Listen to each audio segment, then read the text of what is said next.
Bien, hermanos, en este segmento de nuestra serie dedicados a explorar las virtudes piadosas que deben de ser cultivadas en la vida de nuestros hijos, consideraremos en esta hora la última de ellas, la última característica piadosa que todo padre debe de esforzarse por ver desarrollada en la vida de sus hijos. Y por esta última característica nos referimos a la importancia de un carácter diligente. La importancia de un carácter diligente. Trayendo a la memoria, mis hermanos, aquella analogía que usamos hace algunas semanas, como responsables de nuestra familia, nunca debemos olvidar que nuestros hijos pequeños son como carritos averiados. En algún momento lo usamos este ejemplo. Carritos averiados, que de soltarlos o dejarlos a su suerte, lo que lógicamente pasará es que ellos se desviarán del camino o, en el peor de los casos, terminarán deslizándose hasta estrellarse en alguno de los pasillos. Filtrando esta ilustración desde una comprensión espiritual, lo que queremos decir es que nunca debemos olvidar que nuestros hijos nacieron siendo gobernados por un principio de maldad. Queremos decir que desde su etapa más tierna, nuestros hijos tienen esa irresistible inclinación al pecado que consecuentemente les llevará a la destrucción. Estas cosas nunca deben de ser olvidadas por ningún papá, por ninguna mamá. Esto es lo que enseña Génesis 6:5. El intento del corazón del hombre es malo desde su niñez, desde su juventud. Así que, hermanos, si como padres somos infieles a nuestro llamado, si como padres no les guiamos con el brazo de la instrucción paterna y con el brazo de la dirección materna, lo que seguramente sucederá es que ellos mismos se destruirán. En algún momento de la vida ellos se deslizarán hasta estrellarse. Dice el pastor Abbott en su libro La madre en el hogar: cuando decidimos ser negligentes en el cumplimiento de nuestra responsabilidad paterna, hemos tomado entonces la decisión de destruir a nuestros hijos. ¿Qué dice el pastor Abbott? Que cuando decidimos deslindarnos del cumplimiento de nuestras responsabilidades paternas, que cuando escogemos ser infieles a esas criaturas que Dios ha puesto a nuestro cuidado, lo que realmente hemos decidido es destruir a nuestros propios hijos. Lo que realmente estamos haciendo es permitir que dentro de ellos madure esa raíz de maldad que eventualmente los llevará a su propia destrucción. Por esta razón dice Proverbios 23, versos 13 y 14: no rehúses corregir al muchacho, porque si lo castigas con vara, no morirá. Lo castigarás con vara y librarás su alma del Seol.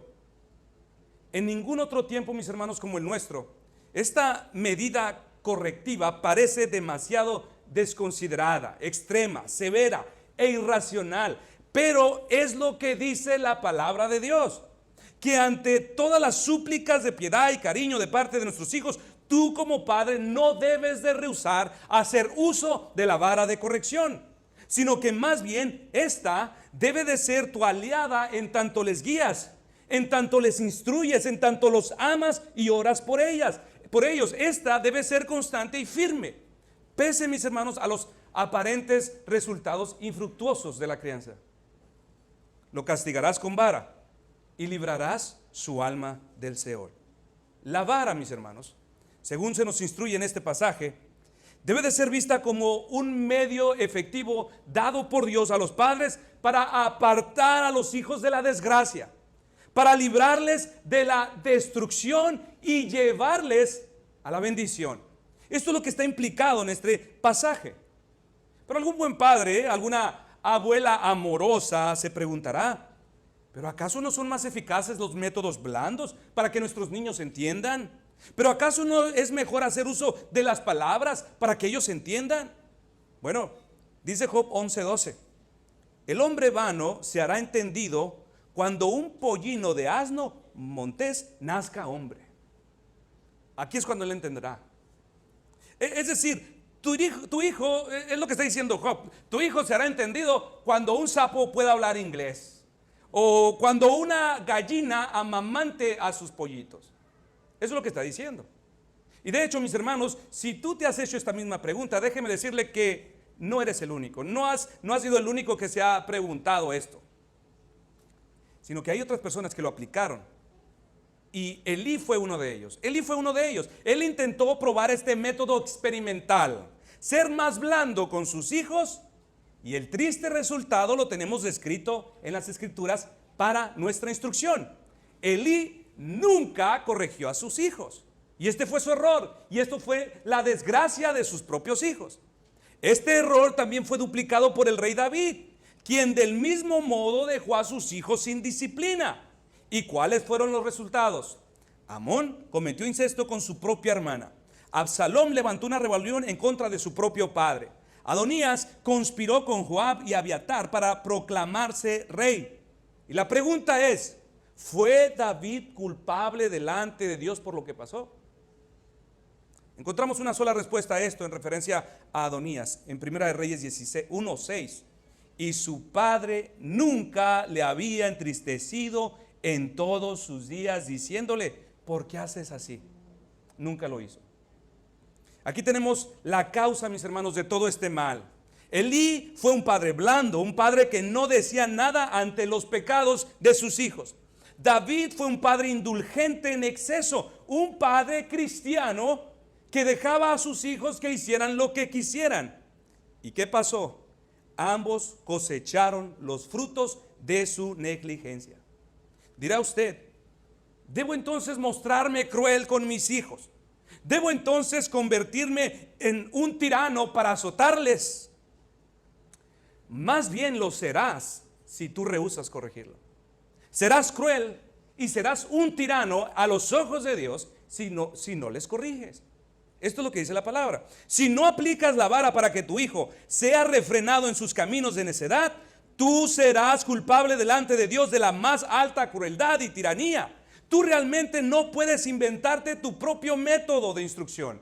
Tú no puedes hacer eso. Nadie te dio ese derecho. Porque la verdad, mis hermanos y hermanas, tú no eres más misericordioso que el Padre de misericordias. Tu misericordia no se eleva hasta los cielos, ni se dice de tu fidelidad que para con tus hijos es más alta que las nubes. Y sin embargo, de quien sí se dicen todas estas cosas, nos instruye a no rehusar la corrección. Proverbios 22:15 dice, la necedad está ligada en el corazón del muchacho, mas la vara de la corrección la alejará de él. ¿Qué es lo que hace la vara, mis hermanos, según este texto? La vara mortifica los pecados del muchacho. La vara purga los pecados y necedades del muchacho. La vara los aleja de mayores ocasiones de pecado. Ahora, ¿qué padre, dígame usted, mis hermanos, qué buen padre o buena madre cristiana que tiembla ante los horrores del infierno dejaría a su hijo sin corrección? ¿Qué padre que realmente ama a su hijo no haría todo lo que esté al alcance de sus manos para librarlo de ese mal? Este mandamiento a los padres muchas de las veces lo que hace es exponer el amor fingido de muchos padres por sus hijos. Esto es todo lo que hace en la mayoría de los padres que rehúsan corregir a sus hijos y que se experimentan o que se inventan otro método. Todo lo que hace es descubrir su amor fingido, es exponer ese amor fingido, porque aquel padre que rehúsa la corrección a sus hijos realmente no es un padre amoroso. Aquel que se resiste a aplicar este doloroso deber realmente no es un padre misericordioso, es todo lo contrario. Escuche lo que dice Proverbios 13:24, el que detiene el castigo a su hijo aborrece, mas el que lo ama desde temprano lo corrige. Hermano, no importa lo que tú pienses con respecto a tus afectos, si tú te resistes a hacer esto, la palabra de Dios ya dio un veredicto. Tú no eres un padre amoroso, tú no eres motivado por un principio de misericordia, sino de indiferencia, de desamor, de odio, de aborrecimiento. Puede que no lo veas hoy, pero el Señor un día te lo hará ver en tu cara. y te quedarás callado. ¿Qué dice Salomón en este pasaje? Que dejar a un niño sin corrección para permitir que este hijo avance y se ensucie en el pecado no es amor. Que dejar que un hijo madure en los caminos de maldad no es amor. Más bien esto equivale a odiarlos. Esto equivale a aborrecerlos. Esto es lo que es. Es la palabra de Dios contra tu opinión. Dice el pastor Bruce A. Ray: tú dices, yo amo a mi hijo. Es por esto que no le azoto. Es por esto que no hago uso de la vara. Pero en realidad es porque le aborreces, porque no crees en serio en el futuro estado eterno de su alma. Tú puedes pensar lo que quieras, pero Dios dice que la verdad es otra y que el padre que ama a su hijo le disciplinará pronto. Sí, cuando este bebé empieza a manifestar su rebelión contra Dios y el hombre, el padre que le ama empieza a disciplinarle. Si amas a tus hijos, recuerda que la disciplina no es odio, la disciplina es amor. Queremos que nuestros hijos nos obedezcan porque les amamos. Queremos que sean buenos hijos porque los amamos. Queremos que obedezcan a Dios porque los amamos. Y queremos verlos salvos y llevarlos al conocimiento del Dios vivo porque les amamos. Y porque les amamos, es por esto que usamos la vara. Si tú no usas la vara por tus propias razones, esto no es disciplina bíblica, esto no es amor bíblico. El verdadero amor exige la aplicación de la vara. Papá, mamá, tú podrás decir misa al respecto, a la sinceridad de tu amor para con tus hijos, y podrías estar legítimamente convencido de ello, pero no olvides nunca lo que la Biblia dice acerca de tu propio corazón, también de tu propio corazón. Tu corazón es engañoso y perverso. Tu corazón es engañoso y perverso y te puede estar mintiendo. Poniendo este deber en su debida perspectiva, responde, ¿qué es mejor? ¿Qué es mejor? ¿Que nuestro hijo sienta por un momento el ardor de la vara correctiva sobre la superficie de su piel? ¿O qué es mejor? ¿O que sienta el ardor del infierno avanzando desde su carne, penetrando hasta sus huesos y llegando hasta lo profundo de su alma? Tú escoge. ¿Qué es mejor? Eso es lo que dice este pasaje, mis hermanos. Ahora, no estamos diciendo que la salvación está en la aplicación de la vara, sino que tú debes de saber que al aplicar la vara estás aplicando un medio de gracia. Lo que realmente estás haciendo es producir culpa en su alma. Esto es un detalle, mis hermanos, que no deben de olvidar, que debe de formar parte de su formación. Cuando tú disciplinas a tus hijos, lo que estás haciendo es producir culpa en su alma. Repito, al aplicar la vara como medio correctivo a tus hijos, lo que realmente estás haciendo es acumular culpa sobre sus vidas, acumular culpa. Estás hiriendo sus conciencias. Estás produciendo en él un sentido de culpabilidad. Le estás persuadiendo de su maldad, porque al enfrentarlo y corregirlo con un azote, estás sembrando sobre su conciencia la impresión de que realmente ha hecho algo malo. Y además, estás cultivando en él una relación experimental entre el pecado y el dolor. Y le estás convenciendo que ante la realidad de un juicio venidero, él se verá en serios problemas. Porque la vara le hará saber que realmente él es un pecador. Un pecador. ¿Y para quiénes el evangelio es una buena noticia, hermanos? ¿Para qué clase de personas el evangelio es eficaz? Pues precisamente es una buena noticia para aquel tipo de persona que sabe que es culpable. El evangelio es una buena noticia para el que entiende que dentro de él hay maldad. El evangelio es una buena noticia para aquel que sabe que terminará crujiendo sus dientes de dolor cuando sea llamado a dar cuentas de sus actos, porque él es un pecador. Así que la vara de la corrección, mis hermanos, como medio, les provee de esta gracia preparativa. Una gracia que los prepara para recibir la verdadera gracia salvífica cuando al Señor le parezca bien. Decía Proverbios: no rehúses corregir al muchacho, porque si lo castigas con vara no morirá. Lo castigarás con vara y librarás su alma del Seol. Padres, esto nunca lo olviden. Pese a tus afectos, pese a la opinión de las personas, pese a lo que pese, la palabra de Dios es verdad. Sea Dios veraz y todo hombre mentiroso. Nuestro tema, decíamos, lleva por nombre inculcando en nuestros hijos un carácter diligente. Si como padres queremos formarles en la virtud de la diligencia, nosotros primeramente, hermanos, debemos de ser diligentes. Nosotros debemos ser diligentes en todo aquello que respecta a nuestros deberes para poder ayudarles a ellos a ser diligentes. Por eso inicié con este punto. Y para conocer mejor esta virtud, mis hermanos, que nos hemos propuesto inculcar en la vida de nuestros hijos, es necesario preguntarnos primeramente, ¿qué es la diligencia? ¿Qué es la diligencia? La palabra original que se traduce en el Antiguo Testamento para diligencia significa cortar, mutilar, hacer una incisión. Y esta misma palabra que en algunos pasajes del Antiguo se usa para referirse a cortar o mutilar, es la misma palabra que se usa en algunos proverbios para hablarnos de la virtud de la diligencia. Y es curioso, mis hermanos, que de alguna manera en los procesos de traducción este vocablo al cual llamamos diligencia luego llegó a convertirse en la palabra decisión, determinación o resolución. Y probablemente, mis hermanos, esta relación tenga que ver al igual que algo que con aquella palabra como hemos dicho en un principio, cortadura, incisión, con algo que se tenga que ver con este tipo de proceso, una incisión. Cuando nosotros hacemos una incisión, una cortadura, mis hermanos, en cierto modo ya fue alterado. Esto ya se hizo, difícilmente puede volver a su estado original. Asimismo son las decisiones del hombre. Asimismo es la diligencia. Lo que se ha determinado hacer, lo que se ha elegido hacer, después no puede ser cambiado. Se hizo una incisión y ahora es imposible revertir este hecho.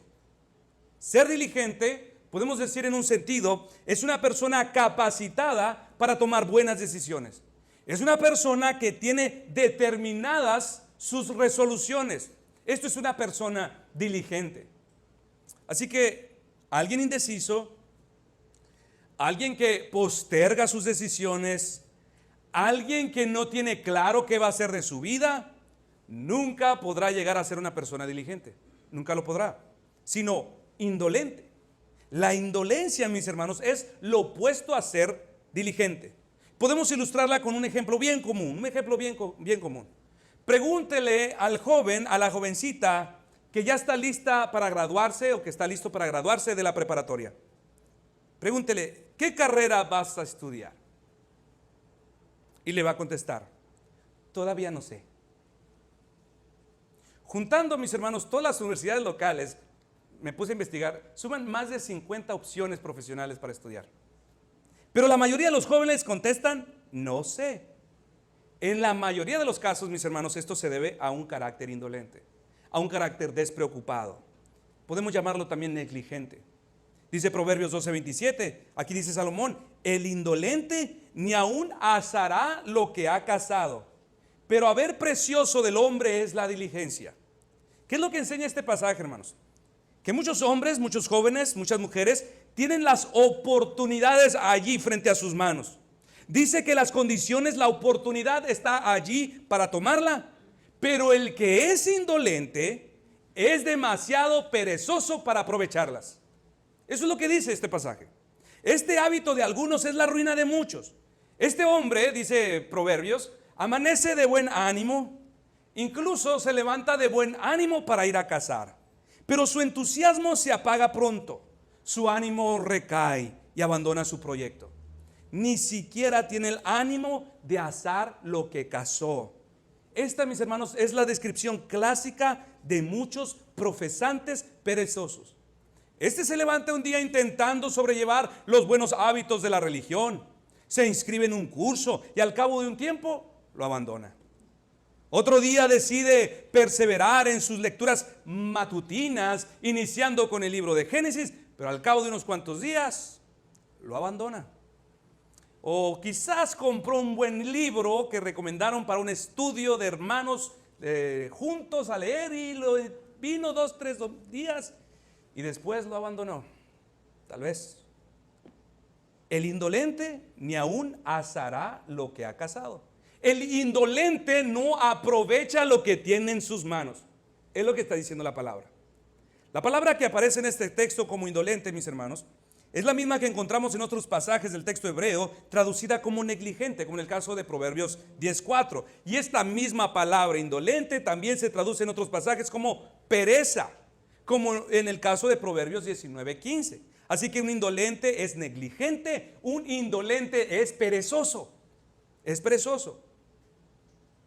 Así que un indolente, un negligente, de acuerdo al significado de la palabra que usa el autor aquí, es un individuo irresponsable que actúa por impulsos. Es un hombre, es una mujer ociosa, una mujer perezosa, un hombre perezoso. Es un hombre que no aprovecha las oportunidades que se le presentan o que el Señor en su providencia pone delante de ellos. Es un hombre que renuncia pronto. Pero por otro lado, mis hermanos, este mismo texto nos habla del valor del hombre diligente. Del valor del hombre diligente. Dice nuestro texto: el indolente ni aún asará lo que ha cazado. ¿Por qué? Porque es perezoso, etcétera, etcétera. Pero ganancia preciosa del hombre es la diligencia. ¿Qué es lo que dice Salomón aquí, hermanos? Que la posesión más preciosa del hombre es la riqueza. Que la posesión más preciosa del hombre son las cosas materiales. No es lo que dice, nada de eso. Sino que lo importante, la ganancia más valiosa para el hombre es poseer la virtud de la diligencia. El hombre que aprende a ser diligente es bienaventurado, es bendecido. ¿Por qué? Porque él posee algo de inmenso valor. ¿Y qué es? Su diligencia. Su diligencia. Y esta diligencia es la que le permite a este hombre tomar buenas decisiones. Esta diligencia le abre puertas. Es la que le ayudará a ser perseverante. Y aún, hermanos, le permitirá disfrutar de riquezas. Al hombre diligente, a la mujer diligente. Pero la indolencia, la negligencia, la pereza son una maldición.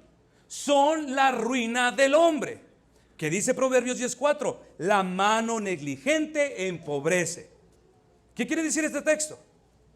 Estamos dejando, hermanos, que la Biblia nos hable. No estoy tratando de reducir al mínimo mi opinión. Que el fruto de la negligencia es el fracaso. Que el fruto de la negligencia es la frustración, la pobreza. La mano negligente pierde la confianza, pierde los derechos, cuando su vida podría haber sido un festín, un disfrute de todo su esfuerzo. Ha venido a ser de carencia, ha venido a ser de escasez, de penurias. Ahora, es interesante aclarar, mis hermanos, que la raíz de esta palabra en específico que aparece en este texto, traducida por la Reina Valera como negligente, es la misma palabra hebrea que en otras partes fue traducida como engaño. La misma palabra, como deshonesto, como una persona falta de integridad. Así que podemos decir que este hombre de quien nos habla el Salomón es pobre porque es negligente. Es un fracasado en la vida porque es deshonesto. Nunca logra establecerse en un empleo porque le falta integridad. No le va bien porque es un engañador. Como en el caso de la parábola de Mateo 25, recuerda ese, donde el siervo malo fingía que trabajaba para su amo, pero en realidad no lo hacía. El amo se fue bastante tiempo, lo dejó a cargo y él fingía que trabajaba, pero cuando regresó el amo para evaluar los resultados, ¿qué era lo que este hombre tenía? Solo excusas, solo excusas. Este hombre que nos describe Proverbios es el clásico empleado que le pagan 8 horas de trabajo, pero que anda coyoteando de 2 a 3 horas ahí en el trabajo, tomándose un cafecito, contando chistes, molestando a las compañeras, haciéndoles bromas, platicando y bla, bla, bla, fingiendo que trabaja. Y por esto le va mal, porque es negligente, es un engañador, es un hombre deshonesto, es un individuo falto de integridad. Dice Proverbios 26, versos del 12 en adelante: ¿has visto hombre sabio en su propia opinión? Más esperanza hay del necio que de él. Dice el perezoso: el león está en el camino, el león está en las calles. Como la puerta gira sobre sus quicios, en nuestra en la actualidad sería sobre sus bisagras, así es el perezoso. Como la puerta, dice, gira sobre sus bisagras, así es el perezoso. Se vuelve en su cama. Mete el perezoso su mano en el plato. Se cansa de llevarlo a la boca. En su propia opinión, el perezoso es sabio que 7 personas que sepan aconsejar. ¿Qué es lo que nos dice el proverbista del negligente? Que es deshonesto, que es un engañador, y ahora también agrega, mis hermanos, que es uno que piensa que no necesita consejo. El hombre negligente no pide consejo. Uno que cree, es uno que cree que se la sabe de todas, ¿no? El Juan Camané. Pero por lo tanto no lo busca. Es descuidado. Él hace las cosas al ahí se va, al aventón. No se toma el tiempo para preguntar, para evaluar, para informarse, para examinar. Él simplemente confía en sus corazonadas. ¿Por qué? Sigue diciendo el texto. Porque es un perezoso. Porque es un perezoso. Como la puerta gira sobre sus bisagras, así el perezoso se vuelve en su cama. Mete el perezoso su mano en el plato, se cansa de llevarla a su boca. Esto es todo lo que piensan, mis hermanos. Esta es toda su actividad, todo su ejercicio corporal durante el día. Girar de un lado a otro sobre la cama. Se le entume un costado, gira al otro. Se le enfría el hombro, se gira para el otro lado. Esta es toda su actividad. Esto es la descripción de un hombre negligente. Por lo tanto, mis hermanos, ¿cuáles son las características del hombre negligente? Fíjate si te encuentras aquí, ¿ok? Es alguien indeciso. Es alguien que no tiene claro qué va a hacer con su vida. Es un hombre ocioso o es una mujer perezosa. Es un hombre que no aprovecha las oportunidades que se le presentan. Este es un hombre que renuncia pronto. Es un hombre que fracasa en la vida. Es un hombre cuyo fruto de su esfuerzo solo es frustración y pobreza. Es un hombre que pierde la confianza, pierde los derechos. Es un engañador, un deshonesto y un hombre falto de integridad. Y por último, es un hombre que rara vez pide consejo.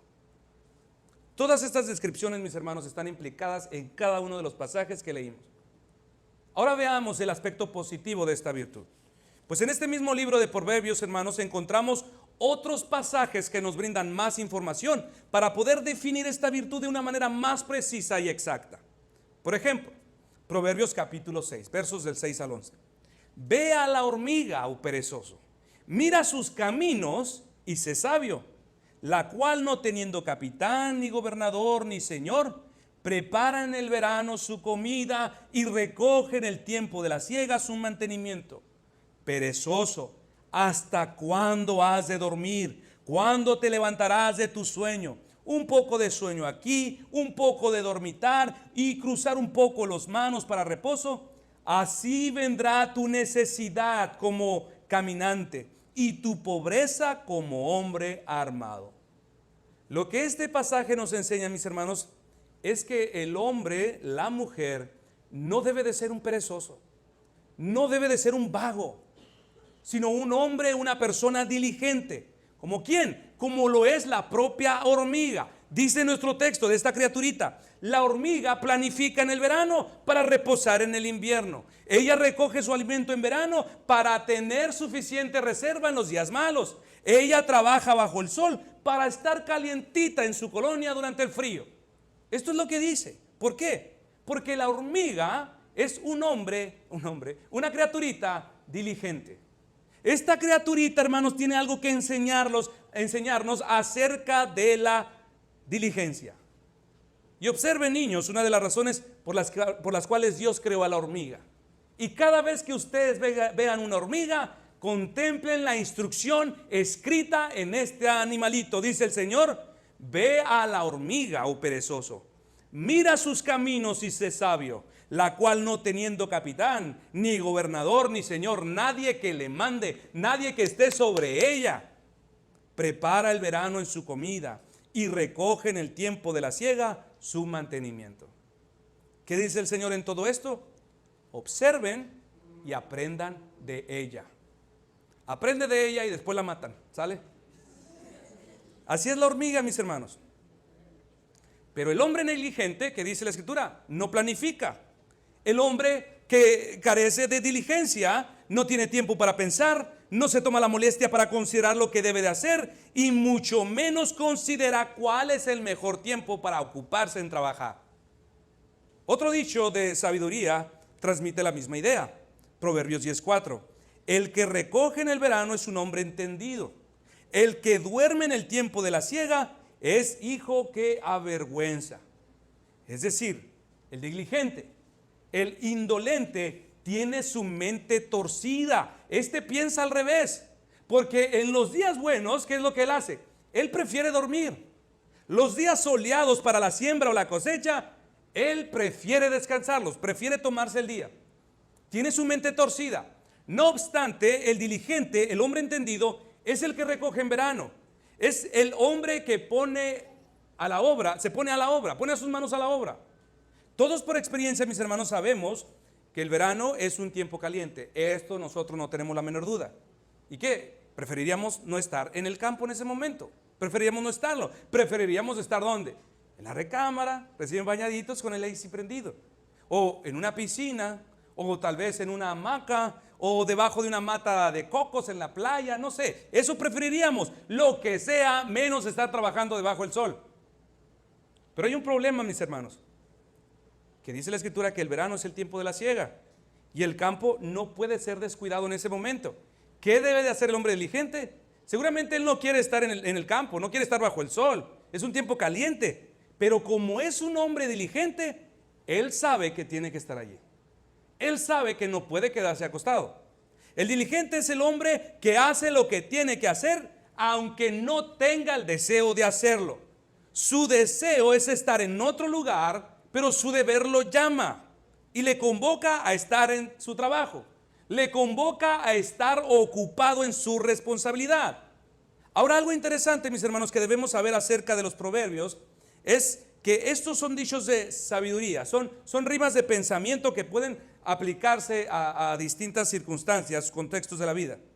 Si fueran estos literales, alguno diría, bueno, yo no trabajo en el campo, esto no aplica para mí, yo trabajo en una oficina.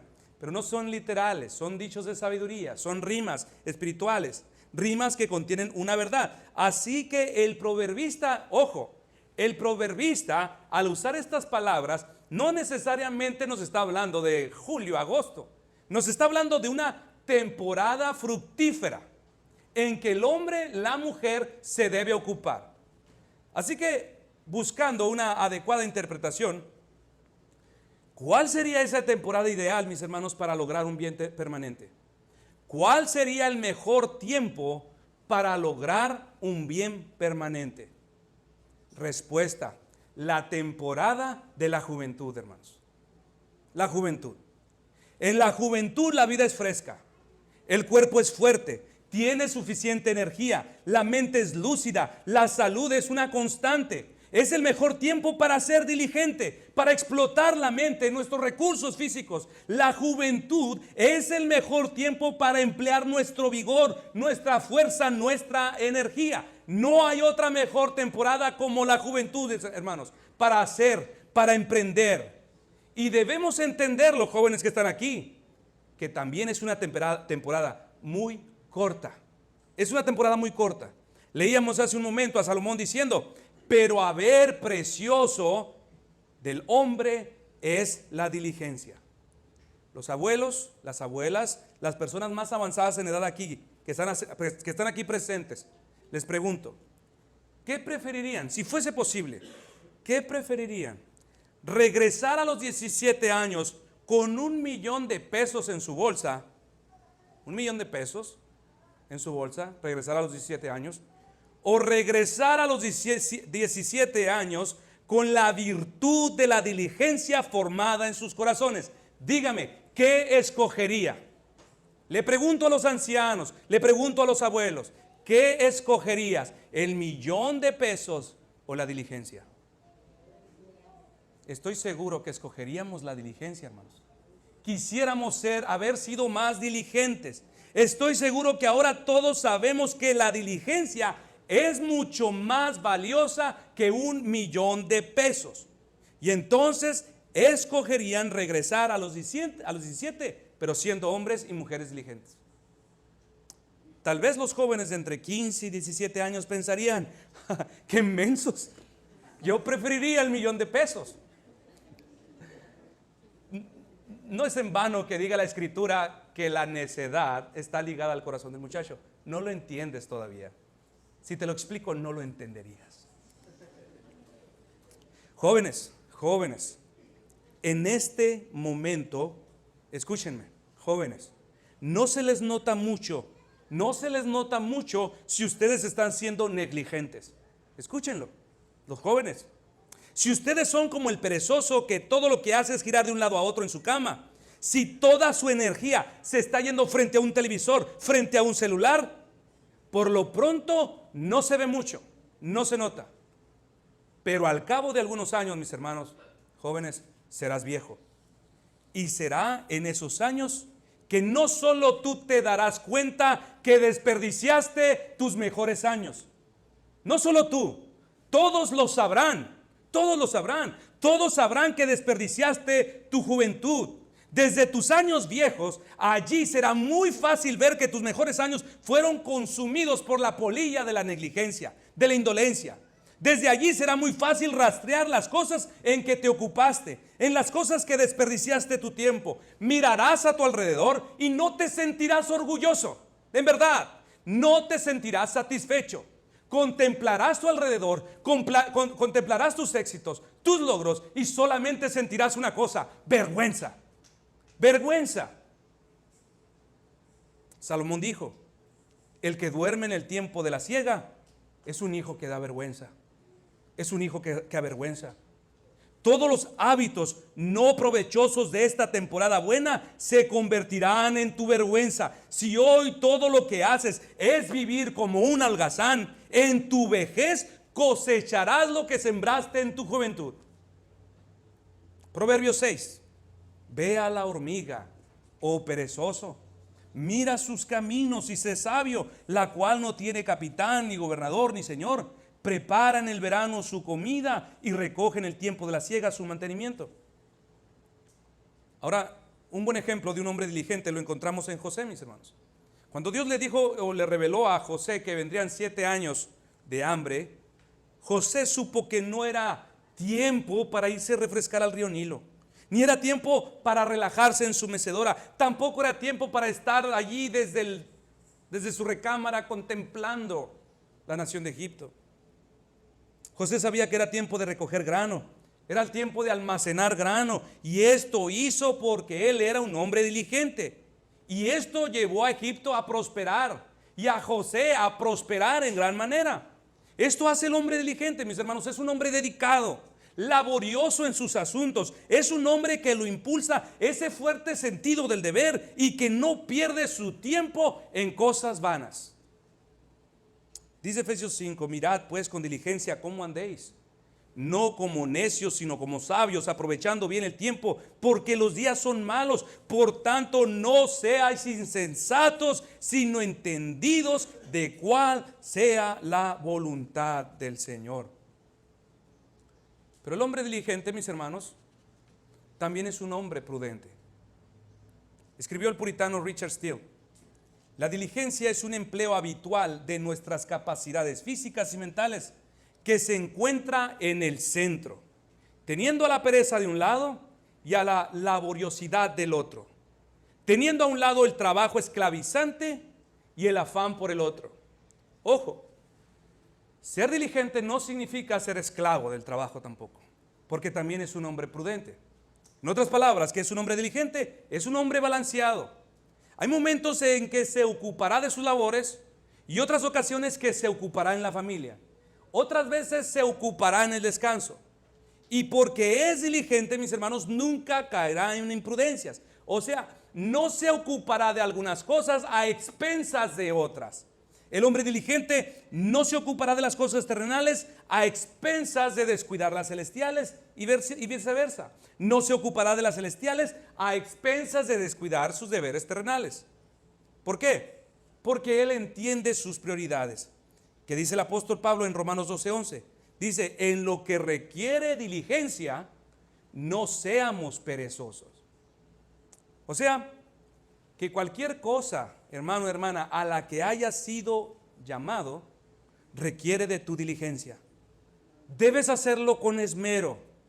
Por ejemplo, hay deberes que deben de ser realizados con diligencia en pos de nuestra alma.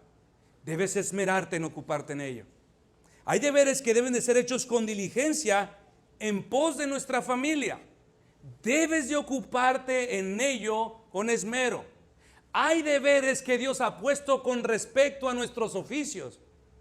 Debes esmerarte también y ser un hombre, una mujer diligente.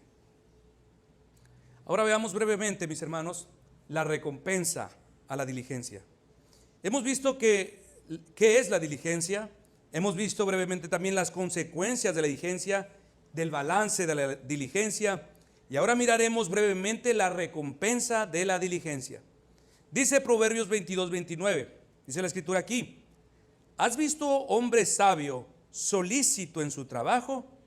Delante de los reyes estará. ¿Qué dice el texto? Que el hombre diligente será ascendido. Que el hombre diligente será atendido de tal manera que sus relaciones frecuentes, mis hermanos, sean hombres importantes, hombres de renombre. O sea, su fama como hombre de valor será reconocida por los hombres que ellos mismos lo promoverán. Otro pasaje, Proverbios 13:4. El alma del perezoso desea, pero nada alcanza, mas el alma de los diligentes será prosperada. ¿Qué nos dice el proverbista? Que este hombre quiere ser entendido, pero sin estudiar. Que este hombre quiere ser sabio, pero sin reflexionar. Que este hombre quiere ser saludable, pero sin cuidarse. Que este hombre quiere ser un poco más delgado, pero sin hacer dieta. Eso es lo que dice. El alma del perezoso desea, pero no alcanza nada. El diligente siempre desea, siempre ambiciona, pero no se esfuerza. El diligente siempre sueña, planea y planea, pero nunca alcanza nada porque no trabaja. Mas la porción de los diligentes, dice este pasaje, es prosperidad. Ellos están satisfechos, ellos alcanzan sus metas, ellos se alegran de ver el fruto de sus manos, el progreso de sus propósitos. Proverbios 21:25 transmite la misma idea. El deseo del perezoso lo mata porque sus manos no quieren trabajar. Por eso, el que es negligente, mis hermanos, el que es perezoso, se frustra. Vive frustrado. Vive la vida desesperada. Porque no le rinde. Porque no le va bien. Porque no lo ascienden. Porque todo le sale mal. Porque lo despiden. Porque lo corren, lo recortan, lo mueven de puesto. Le descuentan. Vive frustrado y se desespera. ¿Y saben dónde está la frustración del negligente, hermanos? Que él no ha perdido su capacidad lícita de desear y ambicionar mejores cosas. Su frustración está en que él no ha perdido sus deseos lícitos de prosperar y de soñar, pero que se queda en la ambición y en el deseo, se frustra y se desespera porque no puede obtener lo que desea. Allí reside la frustración del negligente. Se la pasa deseando, se la pasa ambicionando, y esto es lícito, pero ahí queda. Porque es demasiado perezoso para hacer lo que tiene que hacer. Porque son hombres y mujeres frustrados. Ellos dirán: es que a mí todo me sale mal. Es que a mí me acompaña la mala suerte. Es que el jefe ya la trae contra mí. No. Pero este texto no dice que sea por ninguna de estas razones, hermanos, sino por causa de su pereza. Sus metas, sus sueños, sus deseos no los pueden cumplir por su dejadez, su irresponsabilidad, porque es un hombre indolente, porque su indolencia es más grande que sus deseos, sus ambiciones. Así que, joven, escucha con atención estas palabras de sabiduría y de bien para tu vida. Si hoy no haces más que reposar, comer y beber, si hoy en el tiempo soleado de tu existencia prefieres estar a gusto, ¿Prefieres estar reposando? Déjame decirte que el invierno está a la puerta, a la puerta. De verdad. Tus papás pueden recordar cuando tenían exactamente tu edad y no parece que fue hace mucho. Déjame recordarte que el invierno está a la puerta. Llegará el invierno a tu vida. Llegará el ocaso de tu día. Allí cuando los años comiencen a marcar tu cara, cuando escuches que tu voz comenzó a cambiar, cuando veas que ya no caminas igual y mires a tu alrededor, entenderás entonces que malgastaste tu energía. Entenderás que mucho de ello lo malgastaste en vanidades. Allí mirarás y déjame decirte, seguirás soñando, seguirás deseando, seguirás ambicionando y teniendo metas por delante, pero que nada alcanzaste porque fuiste un negligente. Allí estarás, mirándote al espejo y hablando de tus proyectos y de tus metas y de tus sueños y de tus ambiciones, pero nada alcanzaste porque fuiste negligente. Querrás hacer algo al respecto, pero déjame decirte que fuerza ya no tendrás. Querrás hacer algo al respecto, pero energía te hace falta. Salud ya no tendrás. Entonces y solo entonces, ante esta realidad, tu alma se llenará de frustración, de vergüenza, de amargura. Te convertirás en un anciano malhumorado, rabietas, amargado, enojón. Esta es una de las razones, hermanos, por las que muchos hombres en su edad de vejez son unos viejos amargados y enojones, frustrados, porque contemplan su vida y fue un desperdicio. Y esto no puede hacerlos felices. Todo esto te acontecerá si no pones tus manos a la diligencia. Todo esto llegará a ti si nunca llegas a convertirte en un hombre o en una mujer diligente en su juventud. ¿Cuál es entonces el fruto de la diligencia de acuerdo con estos textos? La promoción, la prosperidad, la satisfacción. Y de la negligencia, el fracaso, el descenso, la frustración, el enojo, la amargura. Hermanos, todos debemos arrepentirnos por todas las formas en que hemos desperdiciado nuestras vidas, siendo negligentes. Debemos pedir perdón a Dios porque muchos de nosotros hemos dado nuestros mejores años y seguimos dando lo mejor de nuestra energía, la mejor fuerza, lo mejor de nuestra juventud a vanidades terrenales. De esto debemos arrepentirnos. De esto. Quiera el Señor, mis hermanos, a ayudarnos a no olvidar estos consejos. El consejo sabio de su palabra que en esta mañana les ha sido predicado. Al Señor sea la gloria, mis hermanos. Vamos a orar. Padre Dios, te damos gracias, Señor, porque tú has sido bueno. Porque tu palabra, Señor, es luz a nuestros pies. Porque día con día, Señor, tú nos ilustras y nos guías en la imagen, Señor, y perfección de Jesucristo. Queremos caminar los pasos, Señor, de este hombre que mostró, Señor, el camino que a ti te agrada. Dios, queremos ser esa clase de personas, no porque sabemos que ganaremos algo de favor, sino porque deseamos vivir para tu gloria, Señor. Porque deseamos que tu nombre sea reconocido, Señor, entre tu pueblo. Que no te avergüences de las formas en cómo vivimos, Señor. Ayúdanos, Señor, a cambiar estos malos hábitos, Señor, en cada uno de nosotros. Y que nuestros jóvenes, nuestros hijos, Señor, puedan entender el valor, la ganancia, Señor, que es ser un hombre, una mujer diligente. A ti, Señor, sea la gloria por tu palabra. Amén.